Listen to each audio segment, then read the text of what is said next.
Salut à tous et bienvenue sur votre chaîne Real Madrid Info. Voici une toute nouvelle vidéo dans laquelle nous allons parler de les dernières infos du Real Madrid. Voici les grands points nous allons développer. Premièrement, la guerre arbitrale est déclarée entre le football espagnol et le Real Madrid. Ensuite, le Real Madrid part au tribunal pour Mbappé. Et, Vinicius fait exploser le vestiaire du Real Madrid. Et d'autres infos du Real Madrid. Je vous explique tous dans quelques secondes. Donc, restez juste qu'à la fin de la vidéo pour ne rien manquer. Mais avant tout, abonne-toi si c'est la toute première fois que tu nous suis sur cette chaîne, et activez la notification afin d'être à la une de toutes nos vidéos d'actualité comme celle-ci, donc n'hésite pas à lâcher un gros pouce bleu et quitter votre commentaire. Si c'est fait les amis, on y va.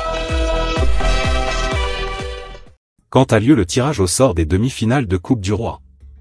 Les quarts de finale de Coupe du Roi sont quasiment terminés et 2 des cadors espagnols ont déjà validé leur billet pour le tour suivant. Ce jeudi, ils pourraient être rejoints par le FC Barcelone. Mais quand aura lieu le tirage au sort? Qui pour succéder à l'Athletic Club de Bilbao? Éliminé dès les 8e de finale par la surprise Osasuna, le club basque n'est pas favori à sa propre succession cette année. Et nombreux sont les cadors encore en piste. L'Atlético de Madrid et le Real Madrid ont déjà confirmé leur place pour le tour suivant. Reste le FC Barcelone, qui affronte le Valence ce jeudi, après le Real Sociedad, Osasuna. Mais quand aura lieu le tirage au sort des demi-finales? Il faudra attendre la semaine prochaine, la Fédération espagnole de football ayant confirmé la date à cocher, le mercredi 12 février prochain. L'heure exacte n'a pas encore été confirmée mais elle devrait l'être en début de semaine prochaine. À noter que les demi-finales seront disputées en match aller-retour, qui seront disputés les 26 février et 2 avril prochains. L'autre information. La Copa del Rey sourit à Endrick. Dans la continuité de son efficacité impressionnante, Endrick est désormais le meilleur buteur du Real Madrid en Coupe du Roi. 3 buts en 3 matchs pour le Brésilien, qui confirme sa bonne forme dans cette compétition. Endrick brille en Coupe du Roi. Le jeune attaquant, du haut de ses 18 ans, a encore marqué contre le Leganés, doublant la mise 25e minute pour le Real Madrid à Butarque. Un but de plus, après son doublé héroïque contre le Celta en 8e de finale, qui le place seul en tête des buteurs madrilènes dans cette compétition, devant Modric, Valverde et Arda Güler. Le Brésilien a désormais un rendement qui ne laisse personne indifférent. Endrick affiche désormais 3 réalisations en Coupe du Roi. Un total inscrit en seulement 213 minutes, soit un but toutes les 71 minutes. Des chiffres qui confirment son impact lorsqu'il est aligné par Ancelotti. Endrick ne se contente pas de briller en Coupe du Roi. Décisif pour son premier match de Ligue des Champions avec un but lors de son entrée en jeu contre Stuttgart, il avait aussi frappé pour sa première apparition dans le championnat espagnol, marquant contre le Real Valladolid. Des buts inscrits principalement à l'occasion d'entrée en jeu, celui inscrit face à Leganés étant le premier pour le Brésilien en tant que titulaire. En tout, le Brésilien totalise 5 buts en 400 minutes cette saison, malgré un temps de jeu limité. 6e meilleur buteur du club derrière des titulaires indiscutables de la Maison Blanche Mbappé, Vinicius, Rodrigo, Bellingham et Valverde, le jeune gamin de Taguatinga affiche des statistiques impressionnantes. Plutôt encourageant pour un joueur qui ne cesse de réclamer plus d'opportunités. Au vu du nombre de matchs restants cette saison pour le Real Madrid, Endrick pourrait rendre encore beaucoup de services au Real Madrid. Une arme offensive en plus qui ne sera pas de refus pour Carlo Ancelotti dans les semaines à venir. L'autre information. Tchouaméni, mauvaise nouvelle annoncée. Carlo Ancelotti a annoncé une mauvaise nouvelle à Aurélien Tchouaméni après la victoire du Real Madrid à Leganés 2-3, mercredi soir en Coupe du Roi.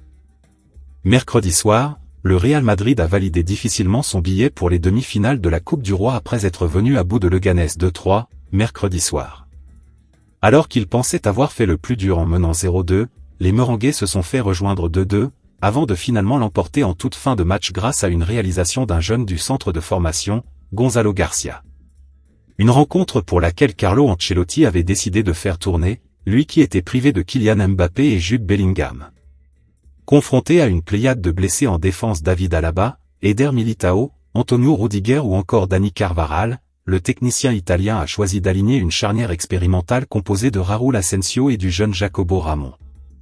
Aurélien Tchouaméni a ainsi retrouvé son poste de prédilection devant la défense.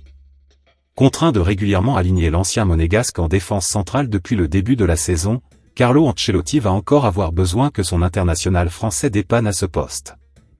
Il l'a clairement laissé entendre à la fin du match. Tchouaméni, en tant que milieu pivot, il apporte beaucoup à l'équipe, surtout sur le plan défensif.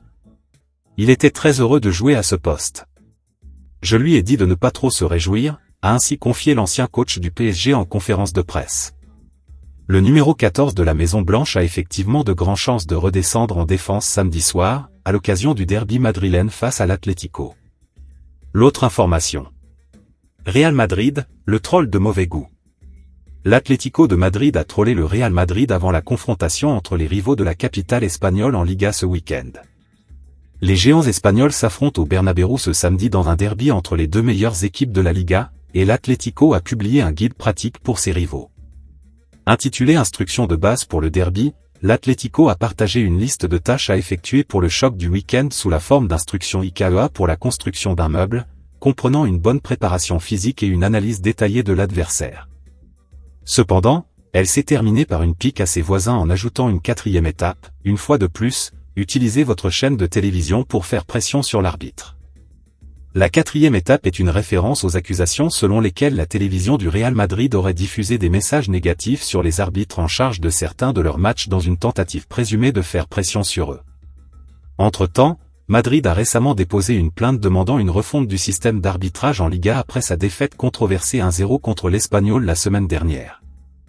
Les champions en titre de Carlo Ancelotti sont en tête de la Liga avant le match de samedi, mais détiennent une mince avance d'un point sur l'Atlético de Diego Simeone, ce qui signifie que de nombreux éléments jouent pour un derby alléchant à venir. L'autre information. La guerre arbitrale est déclarée entre le football espagnol et le Real Madrid. Le Real Madrid se trouve au cœur d'une guerre avec les arbitres et les clubs espagnols. Après de nouvelles accusations, la sanction contre le club madrilène semble inévitable. La guerre lancée par le Real Madrid contre les arbitres prend des proportions inquiétantes pour l'avenir du club dans le football espagnol. Accusations répétées, pression sur les instances et comportements jugés irrespectueux envers les arbitres ont conduit à une situation tendue. Lors de la réunion organisée par la Fédération espagnole de football, les clubs et la Liga ont exprimé leur mécontentement face à cette attitude, soulignant l'importance de respecter les règles et de maintenir une atmosphère de compétition saine.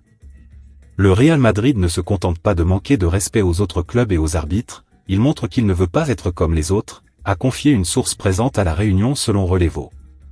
Les représentants des clubs, la Liga et la Fédération espagnole de football ont fait front commun contre les actions du Real Madrid, estimant qu'elles déstabilisent l'intégrité des compétitions. L'absence du club madrilène à cette réunion, bien qu'il ait initialement confirmé sa présence, a été perçue comme un signe supplémentaire de son attitude provocatrice, selon Relevo. L'un des points principaux soulevés a été le manque de respect du club envers les autres parties prenantes du football espagnol, notamment les arbitres, dont le professionnalisme a été mis en doute à plusieurs reprises par le Real Madrid. Cette situation a renforcé la pression pour que des mesures soient prises contre le club. Les critiques à l'égard du Real Madrid se sont intensifiées après que le club a remis en cause le professionnalisme des arbitres, notamment après le match espagnol, Real Madrid et l'action de la faute de Romero sur Mbappé. De nombreux participants à la réunion ont exprimé leur mécontentement face à l'attitude du club. Les vidéos diffusées sur Real Madrid TV dénonçant des erreurs arbitrales ont également été pointées du doigt comme une forme de pression. Néanmoins, la réunion a permis d'ouvrir un dialogue constructif entre les différentes parties, et plusieurs clubs ont salué l'initiative. Le FC Barcelone a, par exemple, exprimé sa volonté de se rapprocher de ses pairs, en soulignant l'importance de travailler ensemble dans une atmosphère plus sereine. Un autre dirigeant d'un club de Liga a même déclaré « C'est historique. Pouvoir dire aux arbitres ce que nous pensons et continuer à travailler ainsi, en harmonie, c'est merveilleux. » L'autre information. Le Real Madrid part au tribunal pour Mbappé. Les choses continuent de s'envenimer entre le Real Madrid et les instances au sujet de la polémique Mbappé après le match contre l'Espagnol. Le Real Madrid ne compte pas en rester là après la polémique liée à l'arbitrage lors de son match contre l'Espagnol. Selon les informations de Marca, le club madrilène a officiellement décidé de porter l'affaire devant la justice pour obtenir les enregistrements audio du VAR concernant deux actions clés, l'agression de Carlos Romero sur Kylian Mbappé, sanctionné d'un simple carton jaune, et le but refusé à Vinicius Junior pour une faute supposée du Français. Malgré une réclamation formelle envoyée à la Fédération espagnole et au Conseil supérieur des sports, le Real Madrid n'a pas obtenu satisfaction. Face à ce silence, Florentino Pérez et ses dirigeants ont pris la décision d'entamer des poursuites devant un tribunal administratif. Et si cela ne suffit pas, il n'exclut pas d'aller jusqu'à une plainte pénale. L'indignation madrilène est renforcée par les propos du président du comité technique des arbitres, Medina Cantalejo, qui a déclaré « Ce que tout le monde voit, un arbitre et 2 assistants vidéo ne peuvent pas l'ignorer ». Cette déclaration a jeté encore plus d'huile sur le feu, confortant le Real Madrid dans sa volonté de pousser l'affaire au maximum. Cette bataille judiciaire s'inscrit dans un contexte plus large de défiance du Real Madrid envers le système arbitral espagnol. Le club estime que le problème dépasse ce simple match et dénonce un dysfonctionnement généralisé. Il a d'ailleurs refusé de participer à une réunion entre les clubs et les arbitres prévue ce jeudi, considérant qu'elle ne changerait rien. Le bras de fer entre le Real Madrid et les instances du football espagnol est plus tendu que jamais, et l'affaire Mbappé pourrait bien être le point de rupture définitif. L'autre information. Vinicius fait exploser le vestiaire du Real Madrid. Le Real Madrid a galéré pour se qualifier en demi-finale de la Coupe du Roi, mercredi soir à Leganés.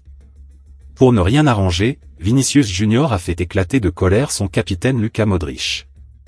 Malgré son statut de meilleur joueur du monde ou presque, Vinicius Junior fait de plus en plus jaser au Real Madrid. Les suspensions à répétition de l'international brésilien mettent le club merengue en rogne, car l'attitude de l'attaquant de 24 ans laisse trop souvent à désirer entre provocation, embrouille avec les adversaires et contestation face aux arbitres. Jeudi soir à Leganés, Vinicius Junior a débuté sur le banc mais peu de temps après son entrée en jeu, l'ailier gauche s'est fait remarquer. Cette fois, pas d'embrouille avec l'arbitre ni avec un adversaire. Mais une attitude déplacée à l'encontre de son capitaine Luka Modric. Alors que l'international croate demandait à son jeune coéquipier plus d'implication défensive, ce dernier a semblé lui répondre en soupirant avec un geste des bras. Luka Modric n'a pas apprécié et la colère est montée d'un cran, ce que Carlo Ancelotti a confirmé en conférence de presse après la laborieuse qualification de son équipe grâce à un but dans les derniers instants de 3. Je ne sais pas ce qui s'est passé, mais si Modric a dit quelque chose, alors nous devons le respecter.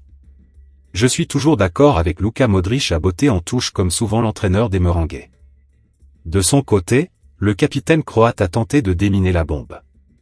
Ce sont des choses du football, vous voyez tout ce que vous ne devriez pas voir, a-t-il glissé. L'international brésilien a pris la direction des vestiaires dès le coup de sifflet final sans prendre le temps de saluer ses coéquipiers et ses adversaires, l'air grave. Preuve que plus rien ne tourne rond pour Vini au Real Madrid alors que l'Arabie Saoudite continue de lui faire les yeux doux dans l'optique du prochain mercato estival.